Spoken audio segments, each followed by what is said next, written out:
Alex Tichelman was born around 1987 in Canada.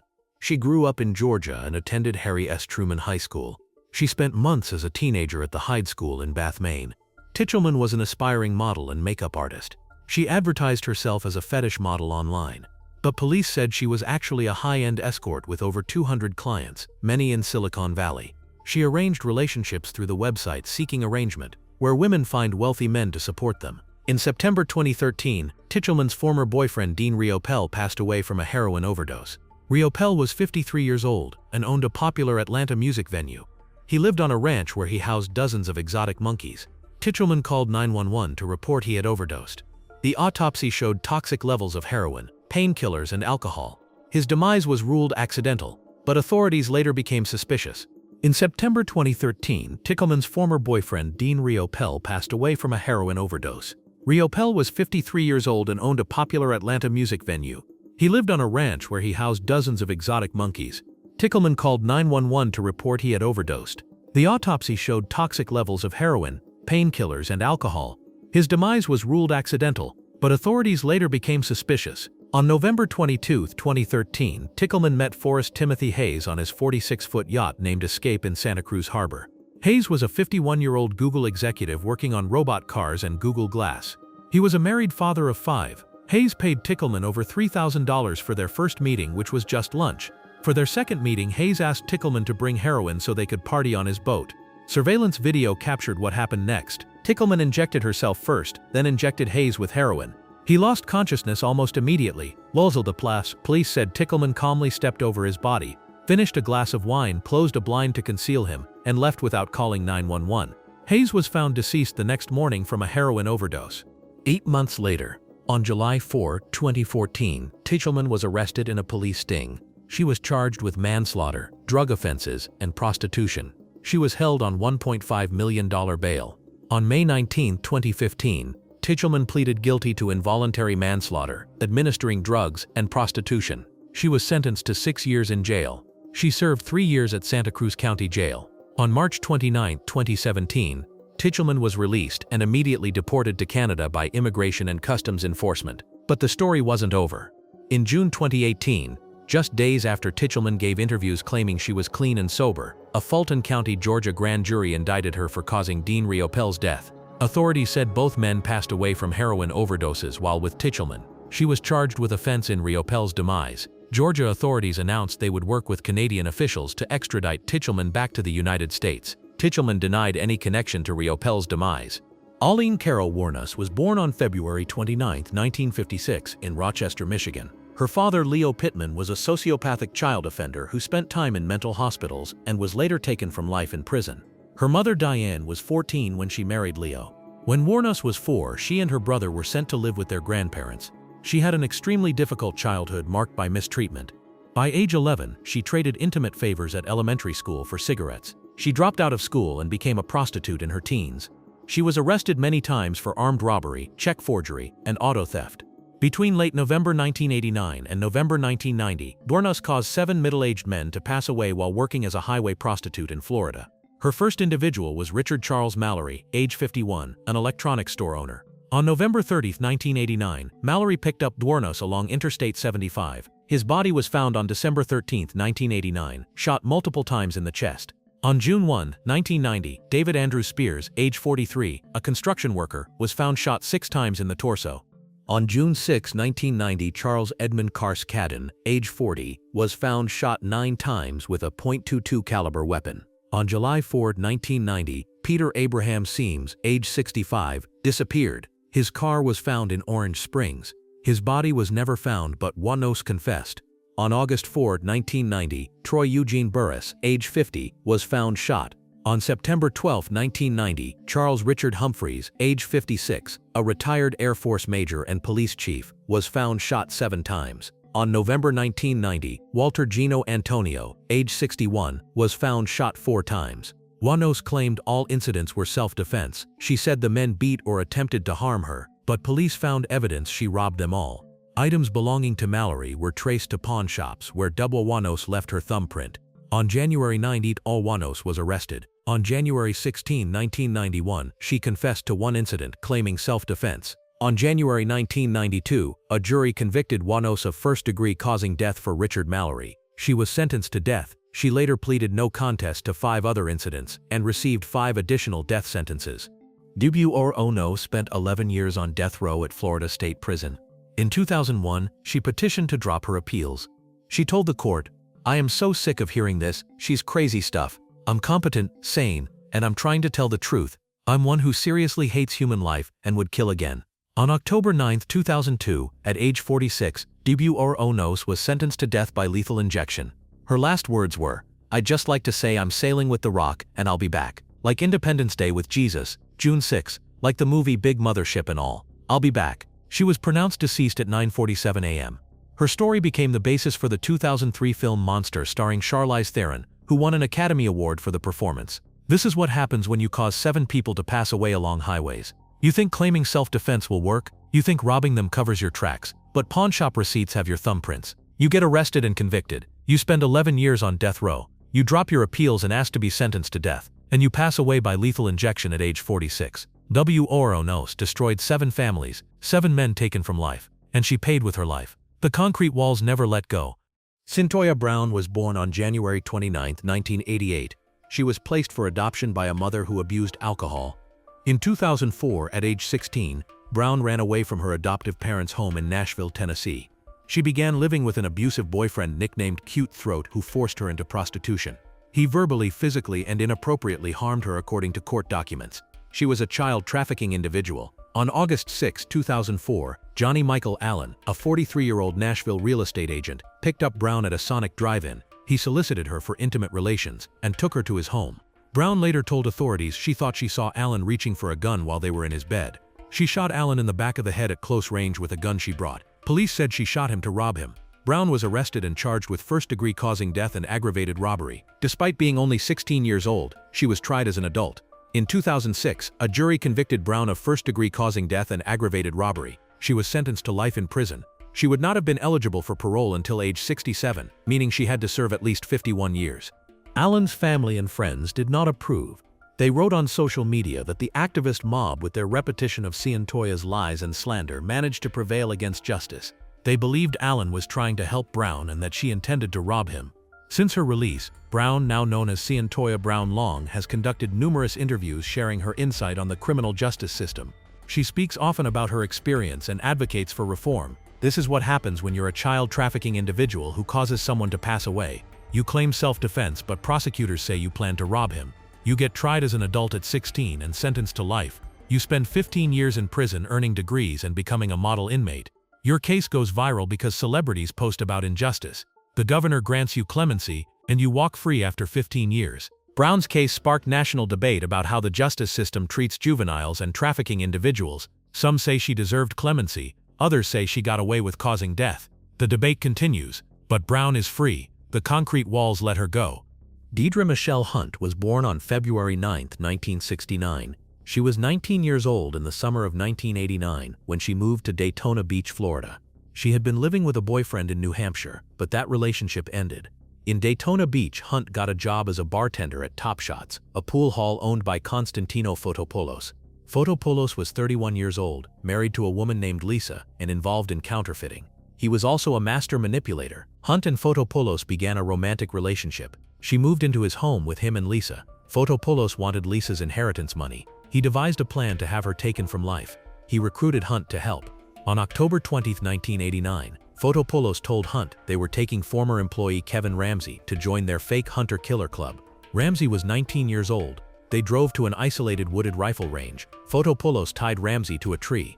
He handed Hunt a .22 caliber pistol. He pointed his AK-47 rifle at her head and demanded she shoot Ramsey. Terrified, Hunt shot Ramsey 3 times in the chest. Then Fotopoulos made her walk over, grab Ramsey's hair, and shoot him once more in the left temple. Fotopoulos fired another shot into Ramsey's head. The entire incident was videotaped. Ramsey's body was found severely decomposed weeks later, after Hunt led police to it. In January 1990, Fotopoulos arranged a staged home invasion. He paid teenager Brian Chase $5,000 to break into the Fotopoulos home and shoot Lisa while she slept. Hunt helped coordinate the plan. Chase broke in and shot Lisa in the head, but Lisa survived. As part of the cover-up, Fotopoulos shot and caused Chase to pass away with his AK-47. When police found the videotape of Ramsey's incident at the Fotopoulos house, both Hunt and Fotopoulos were arrested. Hunt pleaded guilty to 2 counts of first-degree causing death, 2 counts of attempted first-degree causing death, solicitation, conspiracy, and burglary while armed. She waived a penalty phase jury. In September 1990, she was sentenced to death twice, but her original attorney had a conflict of interest. He sold her death row interview to a current affair for $5. In 1998, Hunt was granted a new trial. Expert witnesses testified that Fotopoulos inflicted ritualistic torture on Hunt, including cutting her with razors, sucking her blood, throwing knives, burning her with cigarettes and an iron, poking her with needles, and threatening her with guns. They testified she suffered from post-traumatic stress disorder and battered woman syndrome. On May 7, 1998, Hunt was resentenced to life in prison. Hunt is now 55 years old. She is serving her life sentence at a Florida women's correctional facility. Fotopoulos remains on death row. This is what happens when you fall under the control of a manipulator. You think you have no choice but to obey. Sante Louise Kimes was born on July 24, 1934, in Oklahoma City. She had a decades-long crime spree that included theft, fraud, arson, slavery, and causing death. Many of these offenses were committed with the assistance of her son, Kenneth Kimes Jr. In the mid-1980s, Santa and her husband, Kenneth Kimes Assar, were convicted of smuggling women from Central America to serve as maids in their mansions in Las Vegas, Hawaii, and San Diego, then enslaving them without pay. Santa served 3 years in federal prison. On March 9, 1998, Santa ordered Kenneth Jr. to take David Kasdan from life. Kasdan was Santa's business partner who discovered she had forged his signature on a loan application for $280,000.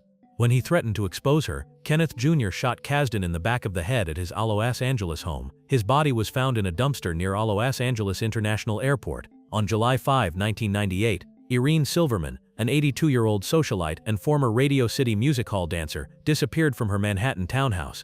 Kenneth Jr. had rented an apartment in her building under the alias Manny Guerin. Santa posed as an older companion who stayed overnight. They planned to assume Silverman's identity and steal her $7.7 million townhouse. Kenneth Jr. later confessed that after Santa used a stun gun on Silverman, he strangled her, stuffed her body into a bag, and dumped it in a dumpster in Hoboken, New Jersey. Her body was never found. That same day, FBI and NYPD arrested both Santa and Kenneth Jr. at the New York Hilton on an unrelated warrant for writing a bad check. Police found incriminating items in their car including guns, wigs, a date rape drug, notebooks detailing their plans, and Silverman's personal items including her keys and a forged deed. In May 2000, a New York jury convicted both of causing Silverman to pass away. Santa was sentenced to 120 years to life. Kenneth Jr. received 126 years to life. In October 2000, Kenneth Jr. took reporter Maria Zone hostage in jail, holding a ballpoint pen to her throat. He demanded his mother not be extradited to California where they faced the death penalty for Kasdan's incident. After 4 hours he was overpowered. Kenneth Jr. confessed to causing Irene to pass away and to helping his mother cause Bahamian banker Said Bilal Ahmed to pass away in July 2004, Santa was found guilty of Kasdan's incident and received additional life sentences. Santa passed away in her cell at Bedford Hills Correctional Facility in May 2014, at age 79, now 49, will spend the rest of his life behind bars. Tracy Ann Richter was born on June 26, 1966. She was intelligent and manipulative. In December 2001, Richter was living in Early, Iowa with her second husband Michael Roberts and their children. Michael was from Australia. Richter was engaged in a bitter custody battle with her first husband John Pittman over their son Bert. On December 13, 2001, Michael was out of town on business. Richter was home with her 3 children including 11-year-old Bert. That evening, Richter called 911 claiming 2 intruders broke into her home. She said they strangled her with pantyhose. She claimed she grabbed a 9mm semi-automatic handgun and shot one of them. When police arrived, they found 20-year-old Dustin Wadey deceased upstairs with 9 gunshot wounds from 2 different weapons. Wadey was a shy neighbor who had befriended the family. He mowed their lawn and went to church with them. Richter claimed she shot him in self-defense and that a second intruder fled. She appeared on national television telling her story.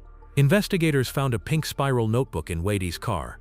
The notebook contained entries claiming Richter's ex-husband John Pittman had hired Wadey to take her and Bert from life. Tracy Ann Richter was born on June 26, 1966. She was intelligent and manipulative. In December 2001, Richter was living in Early, Iowa with her second husband Michael Roberts and their children. Michael was from Australia. Richter was engaged in a bitter custody battle with her first husband John Pittman over their son Bert. On December 13, 2001, Michael was out of town on business. Richter was home with her 3 children, including 11-year-old Bert. That evening, Richter called 911 claiming 2 intruders broke into her home. She said they strangled her with pantyhose. She claimed she grabbed a 9mm semi-automatic handgun and shot one of them. When police arrived, they found 20-year-old Dustin Wadey deceased upstairs with 9 gunshot wounds from 2 different weapons. Wadey was a shy neighbor who had befriended the family. He mowed their lawn and went to church with them. Richter claimed she shot him in self-defense and that a second intruder fled. She appeared on national television telling her story. Investigators found a pink spiral notebook in Wadey's car. The notebook contained entries claiming Richter's ex-husband John Pittman had hired Wadey to take her and Bert from life. Richter is now 58 years old. She is serving her life sentence at the Iowa Medical and Classification Center in Coralville. She maintains her innocence. This is what happens when you create an elaborate hoax to frame your ex-husband. You lure your neighbor to your home. You force him to write fake notebook entries. You shoot him 9 times with 2 guns. You stage a home invasion scene. You rub something on your neck to fake strangulation marks. But investigators don't believe you. Your friend testifies against you. Medical evidence proves you faked injuries. A jury convicts you. You get life without parole, and you sit in prison writing to convicted offenders trying to find witnesses. Richter destroyed Dustin Wadey, a 20-year-old who trusted her. The concrete walls never let go. Kelly Renee Gissendaner was born to a poor family in Georgia. She suffered mistreatment as a child and claimed she was harmed by multiple men and family members. During high school, she claimed she was assaulted and gave birth to a son 9 months later. Her first marriage to Jeff Banks lasted 6 months. In September 1989, she married Douglas Gissendaner. They had a daughter in March 1990. Douglas joined the Army and was transferred to Germany. While Douglas was abroad, Kelly got pregnant by another man. They divorced in May 1995, they remarried. In December 1996, they bought a house in Auburn, Georgia. But Kelly was having an affair with Gregory Bruce Owen. Kelly wanted Douglas's life insurance money and the house. She couldn't get both through divorce, so she convinced Owen to cause her husband to pass away. On February 7, 1997, Kelly gave Douglas tickets to a concert and told him to go out for a romantic evening. While Douglas was gone, Owen hid near their home. When Douglas returned around midnight, Owen forced him into his car at knife point. Owen drove Douglas to a wooded area in Gwinnett County near Harbins Park. Owen struck Douglas in the head with a nightstick. Prosecutors offered both Kelly and Owen life sentences if they pleaded guilty. Owen accepted and testified against Kelly. He received life with the possibility of parole. After 25 years, Kelly went to trial. In 1998, a jury convicted her of orchestrating the incident and sentenced her to death. She was the only woman on Georgia's death row. During trial, Kelly was discovered threatening witnesses and plotting to pay someone to commit perjury.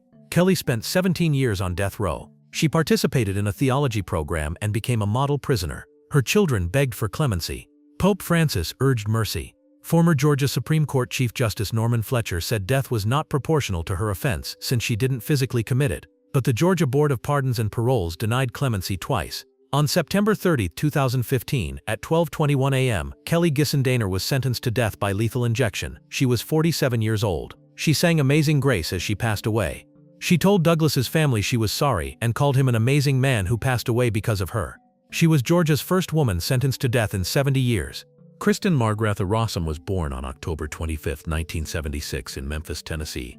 She grew up in Claremont, California in an upper-middle-class family. Her father was a professor at California State Polytechnic University. Rossum was intelligent and academically gifted. She studied molecular biology at San Diego State University.